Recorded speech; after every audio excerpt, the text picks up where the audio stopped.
warahmatullahi wabarakatuh. Alhamdulillah wa kafa, wassalatu wassalamu ala nabiyyil mustafa wa ala alihi wa sahbihi ahli sidqi wal wafa, amma ba'd. Ayyuhal hadirun wal hadirat, usikum wa iyaya bittaqwallah, faqad fazal muttaqun. Jamaah salat tarawih yang dimuliakan Allah Subhanahu wa taala. Kebetulan saya pribadi adalah staf KUA. Jika ada dua pasangan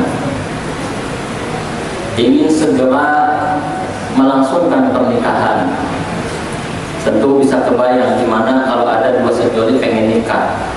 Obatnya bukan main. Datang ke KUA bawa berkas, ditanya sama KUA berapa usianya. Oh, ternyata masih 18 tahun. Apa yang dikatakan KUA? Mohon maaf, usia Anda belum mencukupi. Menurut undang-undang, usia minimal menikah adalah 19 tahun. Maka dari sini kita bisa melihat, meskipun dua sejoli ini menggebu-gebu ingin menikah, tapi ketika keduanya tidak memenuhi syarat, maka apa yang menjadi cita-cita, apa yang menjadi maksud dan tujuan tidak tercapai. Di dalam bulan Ramadan yang mulia ini, tentu banyak perkara-perkara yang kita inginkan. Di awal guru-guru kita menyampaikan bahwasanya Ramadan adalah syahrul maghfirah. Dia adalah bulan ampunan. Karena memang ampunan adalah perkara yang berharga yang semua dari kita menginginkannya. Bahkan di bulan Ramadan ini kita senantiasa dianjurkan untuk membaca satu doa yang Rasulullah SAW ajarkan kepada ibunda kita Aisyah radhiyallahu anha, di mana kata Rasul, bacalah doa Allahumma innaka 'afuwwun tuhibbul 'afwa fa'fu anni. Ini adalah doa meminta ampunan kepada Allah Subhanahu wa taala. Artinya, di antara impian kita di bulan Ramadan ini adalah mendapatkan ampunan Allah Subhanahu wa taala. Kabar gembiranya, ampunan ini bisa kita dapatkan. Rasulullah SAW melalui hadisnya beliau bersabda, "Man shoma Ramadhana imanan wa ihtisaban ghufira lahu ma taqaddama min dhanbi." Siapa yang berpuasa Ramadan karena iman dan ihtisab, mengharapkan pahala, maka akan diampuni dosanya. Dalam riwayat yang lain disebutkan, man qoma Ramadan, barang siapa yang melakukan qiyam Ramadan, salat tarawih, ulama menafsirkannya imanan wa ihtisaban, karena iman dan mengharapkan pahala, ghufira lahu ma taqaddama min dhanbi, maka dosa-dosanya akan diampuni. Bahkan tidak hanya yang lalu, riwayat Imam Ahmad menyatakan, wa ma taqaddam, dosa yang akan datang pun akan Allah ampuni. Artinya, orang tersebut jika memang mendapatkan ampunan dari Allah, tidak hanya dosa yang lalu, tapi dia akan dijaga ke depannya dari berbuat perbuatan dosa. Dalam hadis ini dijelaskan bahwa kita bisa mendapatkan maghfirah asal kita mau puasa dan malamnya kita melaksanakan sholat tarawih. Tapi pertanyaannya, apakah cukup sekedar puasa? Apakah cukup sekedar sholat tarawih kemudian kita langsung mendapatkan ampunan Allah? Oh, tidak. Karena di awal hadis menyatakan man, ini adalah syarat. Kemudian di akhir ghufirlahu, ini jawab syarat. Kita lihat apa yang menjadi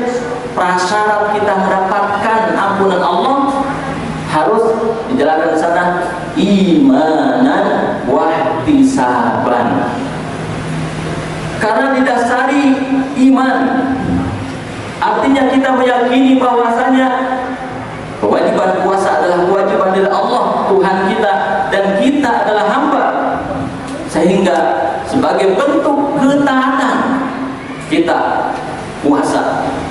Meskipun mungkin kita banyak kerjaan, tetap puasa. Meskipun banyak kendala, tetap puasa. Kenapa? Karena iman. Kita meyakini ini adalah kewajiban dari Allah Subhanahu wa taala. Begitu juga dengan sholat malam. Meskipun siang hari sudah banyak kegiatan, meskipun perut terisi kenyang, tapi tetap kita berangkat ke masjid melaksanakan sholat karena kita yakin bahwasanya sholat ini adalah perintah agama. Jadi puasa bukan formalitas, sholat malam, tarawih bukan formalitas, tapi masing-masing keduanya adalah perintah dari Allah Subhanahu wa taala yang harus kita laksanakan karena dasar iman.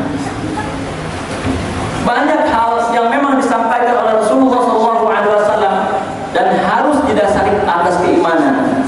Contoh, di dalam satu hadis Rasulullah SAW bersabda, "Man kana yu'minu billahi wal yawmil akhir falyukrim jarahu." Siapa yang beriman kepada Allah dan hari akhir, maka hendaknya dia memuliakan tetangganya. Artinya Rasulullah SAW mengajarkan bahwasanya jika Anda menghormati, memuliakan tetangga bukan atas dasar iman, melainkan atas dasar sekedar kemanusiaan, jangan pernah Anda mengharap pahala dari Allah Subhanahu wa taala. Maka ada satu kisah di mana seorang kiai diundang oleh tetangganya, tapi undangan ini adalah undangan fiktif. Datang kiai tersebut ke rumah tetangganya, kata tetangganya, "Bohong kiai, saya mengapreng aja." Kemudian pulang lagi, diundang lagi, datang lagi kiainya, "Bohong kiai, saya ngapreng aja." Sampai 3 kali tetap kiainya datang, ditanya oleh pemuda yang mengundangnya, tetangga yang mengundangnya, "Kiai, kenapa saya ngapreng?" Kiai tetap datang. Kata kiai tersebut, "Apa? Saya datang ke sini tidak ada urusan dengan Anda. Urusan saya dengan Allah. Karena iman saya kepada Allah."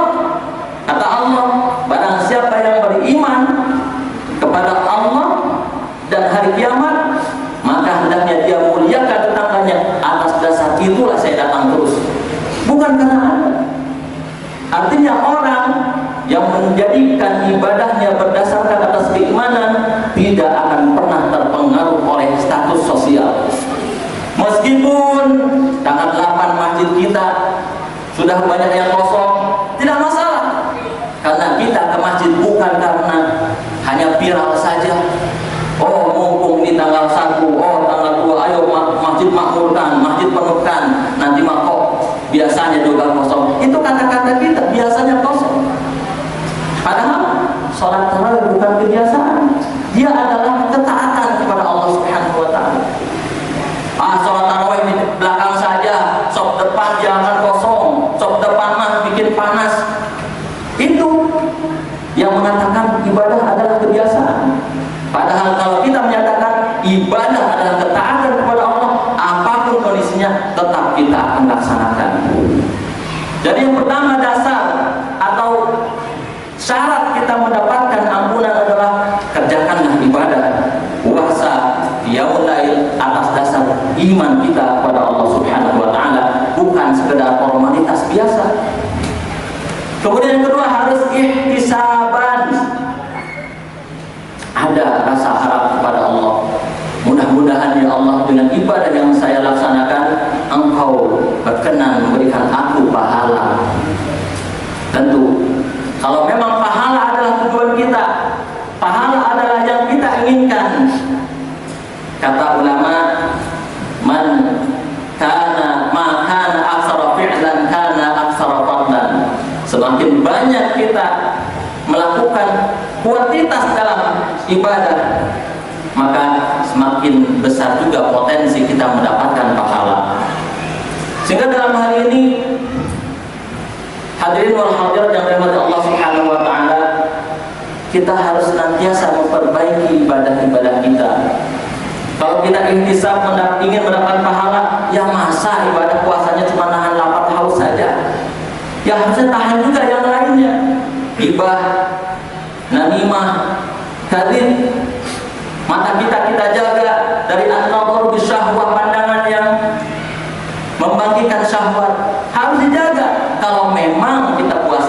ihtisaban, mengharapkan pahala. Begitu juga dengan qiyamul lail. Kalau kita benar-benar mengharapkan pahala, penuhi masjid. Sabtu depan kosong isi, anak-anak berisik, didiklah mereka. Karena hadirin wal hadirat yang dirahmati Allah, setiap tahun kami DKM memantau. Ada anak-anak kita ditanya, berapa usianya dek? Udah 12 tahun. Dilihat sholatnya, ya Allah, bacaan sholat gak dibaca. Duduk di sujud 2 kali aja itu udah pakai duduk di antara 2 sujud langsung sujudnya langsung dirapel 2 kali. Palanya belum ke atas udah sujud lagi. Lagi sholat ngobrol. Nah ini tanggung jawab kita semua. Padahal kita semua tahu bahwasanya Rasulullah SAW menyatakan, didiklah anakmu untuk senantiasa melaksanakan sholat dan puasa sejak mereka usia 7 tahun. 7 tahun mereka harus tahu bagaimana sholat yang benar. 7 tahun mereka harus sudah tahu puasa yang benar. Namun ketika sudah sampai usia 10 tahun, mereka masih bolong-bolong sholatnya, mereka masih gak kuat puasanya, maka tingkatkan lagi pendidikannya, keraskan lagi, agar mereka ketika nanti masuk waktu balik, mereka sudah siap untuk menanggung beban syariat yang dibuatkan Allah atas mereka. Jadi kalau kita lihat sekarang ditanya, udah 12 tahun, udah 13 tahun, sholatnya masih kayak gitu, puasanya masih kayak gitu, ini tanggung jawab siapa? Kalau bukan kita, orang tuanya. Maka dari itu, sebagai bentuk iman kita, ya Allah, ini adalah kewajiban dari Engkau, dan ihtisab, ya Allah, kami ingin pahala. Jangan sampai kita dapat pahala, tapi pahala itu hangus gara-gara perbuatan anak kita yang kita lupa didik.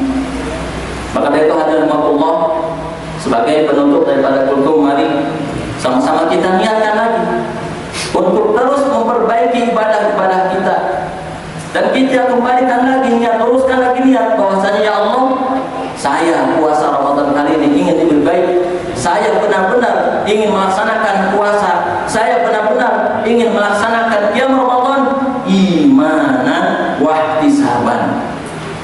Sehingga tidak ada tuh banyak alasan-alasan kita buat. Kalau benar-benar imanan wa ihtisaban kita lakukan, apapun rintangannya kita akan kejar. Mudah-mudahan Allah senantiasa memberikan kita taufik. Karena walau bagaimanapun, la haula wala quwata illa billah, tidak ada upaya, tidak ada kekuatan kecuali atas pertolongan Allah Subhanahu wa taala. Waffaqana Allah wa iyyakum li ta'atihi wal 'afwu minkum. Assalamualaikum warahmatullahi